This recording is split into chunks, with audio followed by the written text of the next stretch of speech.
Hey, pushers, Mr. Imatsu here. Coming to you a little shorter assignment today, or activity. I'm really just focusing on Jacksonian democracy. He finally does get elected. You may be going, yeah, sorry, sorry, I'm thinking about what I already talked about. So, anyways, rewind, scratch that. Let's go back. So, anyways, we're gonna focus on Jackson. I am not going to go into individual details here.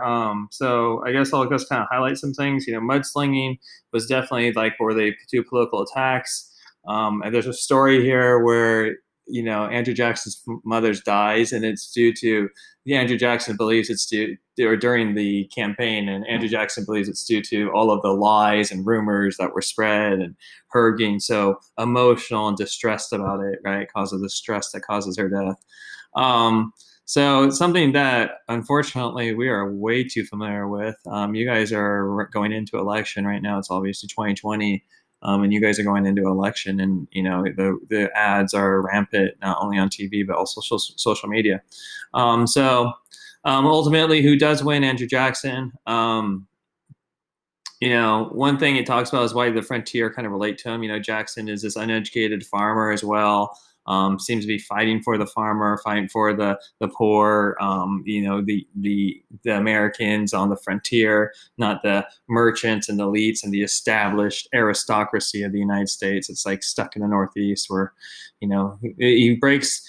As the lecturer says, he kind of breaks the cycle of these proper elitists from the upper classes of American society ruling us. He's penniless, right? He doesn't have any money. He becomes a war hero. He did this all on his own, right? He didn't go to college. He figured out how to be the successful politician without a formal education, right? So a lot of things that the frontiersmen, somebody that's on the very edge of society, these are people building like the log cabins or going out to the farms, getting attacked by Indians, people on the very edge of society kind of relate a lot of them. Spoil system, is something that we definitely use today.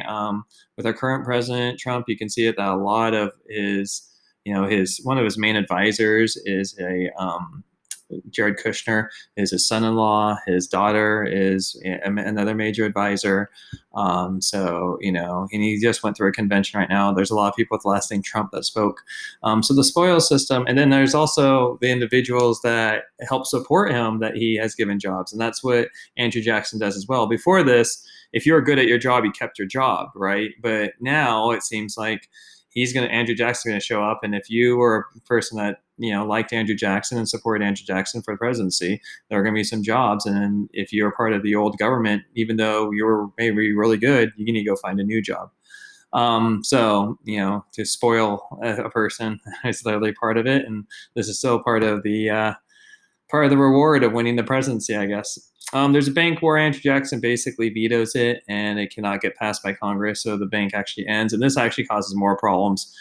He tries to put all these onto his so-called state or pet banks, but we already know from the Articles of Confederation, we kind of need a national banking system or some kind of national control of the economics to get us going, or else each individual state will start doing its individual things and stopping that money from circulating, nationwide.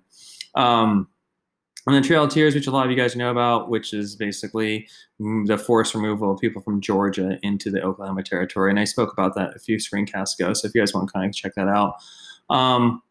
One thing I want to talk about is the veto.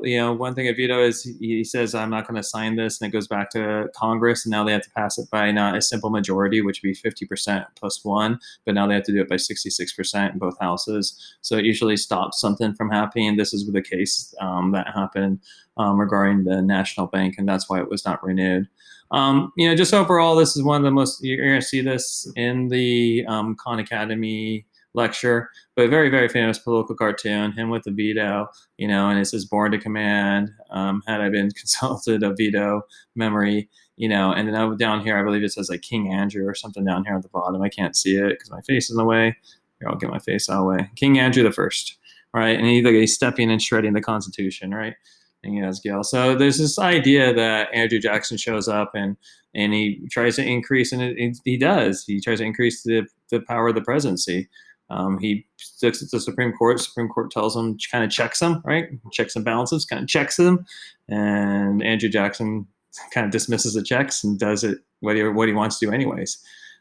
Therefore, kind of being unconstitutional according to the Supreme Court, but he does it anyway. So, kind of an interesting character, and you're going to learn a little bit more about his details and the way he acted. So, there you go. All right, pushers. We'll see you on the next one. Take care.